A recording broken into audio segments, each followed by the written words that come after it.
Hello friend, स्वागत है आपका आज की कहानी में। आज हम आपके सुनाने जा रहे हैं भाई दूज की कहानी।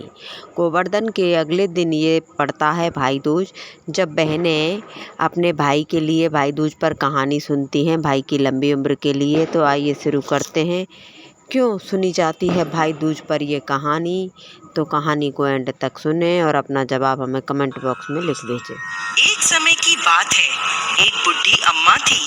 उनके एक बेटा और एक बेटी थी। बेटी की शादी हो चुकी थी। एक दिन भाई दूज के त्योहार पर बेटे ने बहन के घर जाने का आग्रह किया।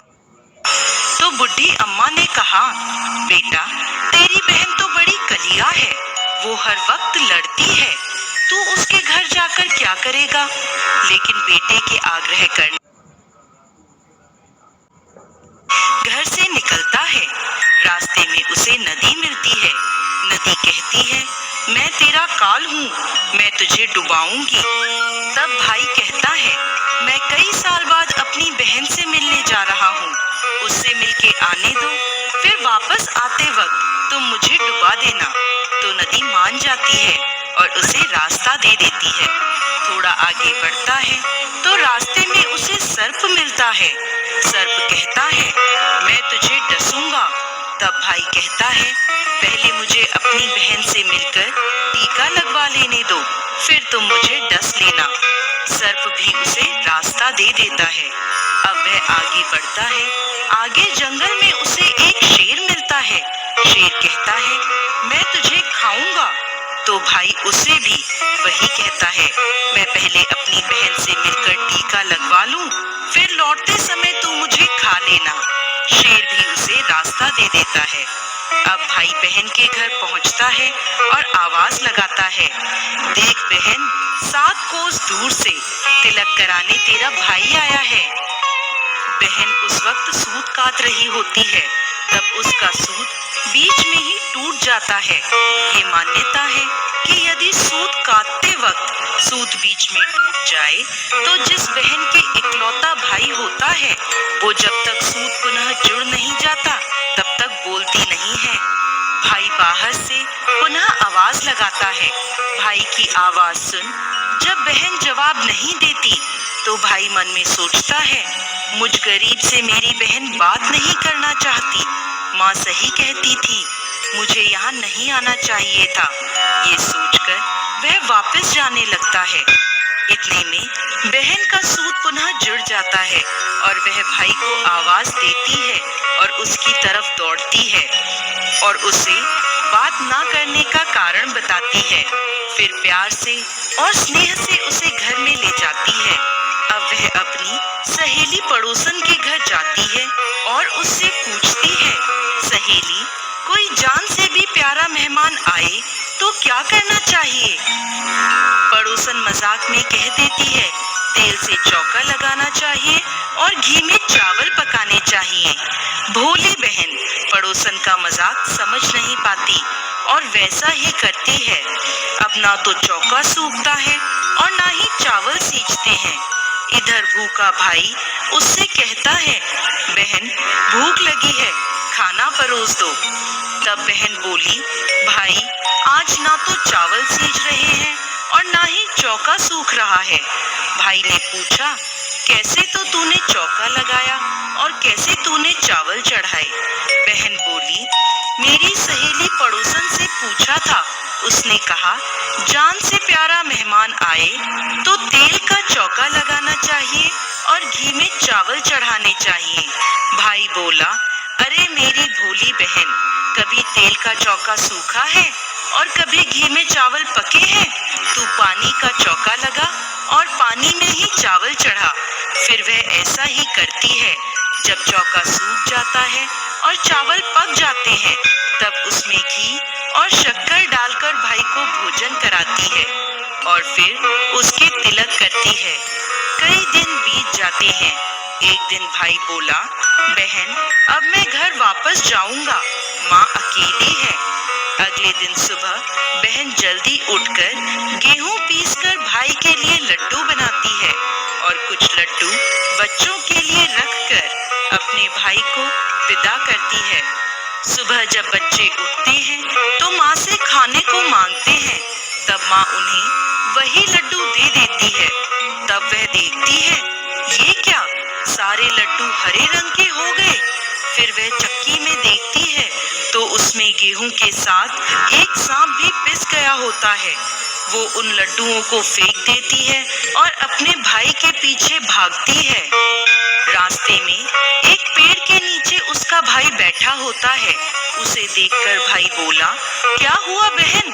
तो बहन पूछती है, मैंने तुझे लड्डू बांधे थे, वो कहाँ है? भाई बोला, तेरे लड्डू मैंने अभी नहीं खाए, पेड़ पर टंगे हैं, ले ले। वो पेड़ से लड्डू उतारती है और वहीं गड्ढा कर उन लड्डुओं को गाड़ देती है। फिर अपने भाई को सारी बात बताती है। भाई बोला, बहन, तूने एक बार तो मुझे मौत से बचा लिया, लेकिन मैं पीछे कईयों को साई देकर आया हूँ। और बहन को सारी बात बताता है। वो दोनों वहाँ बैठे बात कर ही रहे होते हैं कि बहन भाई से पानी मांगती है। भाई बोला, थोड़ी दूर एक तालाब है, वहाँ से मैं अभी पानी लेकर आता हूँ। बहन बोली, मैं खुद जाती हूँ और पानी पीकर वापस आती हूँ। वो पानी पीने तालाब पर पहुँचती है तो देखती है कि वहाँ एक बुढ़िया बैठी है। वो उसके पास जाकर उससे पूछती है, माँ, तुम यहाँ क्यों बैठी हो?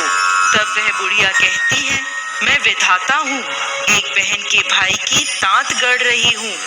तब वह पूछती है, माता, वो कौन भाई है?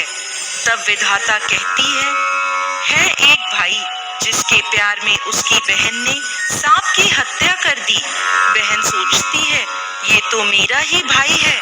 वह घबरा जाती है और विधाता से पूछती है, माता, उस भाई को इस श्राप से बचाने के लिए क्या करना होगा? विधाता उसे बताती है कि उसकी एक बहन है। जब वह उसे गालियां दे और उसकी शादी होने तक यदि वह हर घात को टाल देती है तो उसका भाई बच सकता है। वो तुरंत अपने भाई के पास जाकर उसे कहती है, भाई, मैं तुझे माँ के घर तक छोड़ने चलूंगी, लेकिन रुक, मैं अभी आती हूँ। और वो शेर के लिए मांस, सांप के लिए दूध और नदी के लिए ओढ़नी लाती है और दोनों भाई बहन आगे बढ़ते हैं। रास्ते में उन्हें पहले शेर मिलता है। जैसे ही वो भाई को खाने के लिए आगे आता है, बहन उसके आगे मांस का टुकड़ा डाल देती है। शेर मांस के टुकड़े को खाने में लग जाता है और दोनों भाई बहन आगे चलते हैं। आगे उन्हें वो सांप मिलता है। जैसे ही सांप उसे डसने के लिए आगे आता है, बहन सांप के आगे दूध का प्याला रख देती है। सांप दूध पीने लगता है। वह दोनों अब आगे चलते हैं। रास्ते में उन्हें नदी मिलती है जो भाई को डुबाने को तैयार होती है, पर बहन नदी को ओढ़नी उड़ा देती है। खुश होकर नदी रास्ता दे देती है। अब वह दोनों भाई बहन आगे बढ़ते हैं और अपने घर पहुंच जाते हैं। बेटी को देखकर माँ खुश हो जाती है, पर बहन उसी समय भाई को गाली देने लगती है। तब माँ बेटे से कहती है, इस कलिया बहन को क्यों ले आया? तब भाई बोलता है, माँ, बहन तो बहुत अच्छी थी, पता नहीं घर आते ही इसे क्या हो गया। थोड़े दिनों में भाई का रिश्ता आता है। तब सब कहते हैं, बहन पागल तो है पर भाग्यवान है। पर जब ससुराल वाले सगाई की मिठाई लाते हैं तो बहन कहती है, इसकी मिठाई क्यों बांटते हो, पहले मेरी बांटो। कई बड़े बुजुर्ग बोले, इसे भी भाई के साथ बिठा दो। सगाई शुरू होती है, वहाँ आग लग जाती है। बहन को तो पता ही था कि उसके भाई की घात है। उसने तुरंत ही वह आग बुझा दी। अब कुछ दिन बाद शादी के कार्यक्रम शुरू होते हैं, परंतु बहन हर समय भाई के साथ रहती थी। जब भाई की निकासी होने लगी तब बहन बोली, अरे इसकी निकासी क्या करते हो, पहले मेरी निकासी करो और इसे पीछे के दरवाजे से लेकर जाओ। बहन के इतना कहते ही आगे का दरवाजा टूटकर गिर जाता है। सब कहते हैं, भले ही बहन कलिया है पर बराबर भाई की जान बचा रही है। जब भाई फेरों में बैठता है तो फिर बहन कहती है, इसकी जगह मैं फेरों में बैठूंगी। शादी के बाद जब दूल्हा दुल्हन की रात जागती है तो बहन कहती है, इसकी नहीं, पहले मेरी रात जगाओ। कई लोग बोले, बीच में पर्दा लगाकर इसे भी साथ में सुला दो। रात में जब भाई भाभी सो जाते हैं तब वहाँ एक सांप आता है। बहन तो तैयारी में ही बैठी थी। वह उसे पकड़कर टोकरे में रखकर सो जाती है। आज वह कई दिनों में निश्चिंत होकर सोती है। इधर उसकी माँ सोचती है, बेटी के उठने से पहले ही मेहमानों को विदा कर देती हूँ, वरना फिर शोर मचाएगी। जब बेटी उठकर देखती है घर में कोई नहीं दिखता, माँ से पूछती है, माँ सब मेहमान कहाँ चले गए? तब माँ कहती है, बेटा सब मेहमानों को विदा कर दिया है।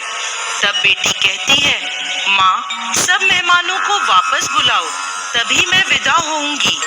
उसके कहने के अनुसार माँ सभी मेहमानों को वापस बुलाती है। तब वह माँ से कहती है, माँ आज के दिन के लिए ही मैंने पालने में पूत और चूल्हे पर दूध छोड़ा था और पागल हो गई थी। मेरे इस भाई पर 7 घात थी, वो टालने के लिए मैं ऐसा कर रही थी। उसकी यह बात सुनकर माँ और भाई बहुत खुश हो जाते हैं और सबसे पहले अपनी बेटी को विदा करते हैं और उसके बाद सभी मेहमानों को विदा करते हैं। इस दिन के बाद से ही हर बहन अपने भाई की लंबी उम्र की कामना से भाई दूज का त्योहार मनाने लगी। इस दिन भाई को टीका करती हैं और यह कथा सुनती हैं। Experience next level nourishment. तो दोस्तों, कहानी कैसी लगी? अगर कहानी अच्छी लगी हो तो हमें अपना जवाब कमेंट बॉक्स में लिख भेजें। तो आज की कहानी के लिए बस इतना ही। तो बोलो जय दोज मैया की, राधे राधे, जय श्री राधे।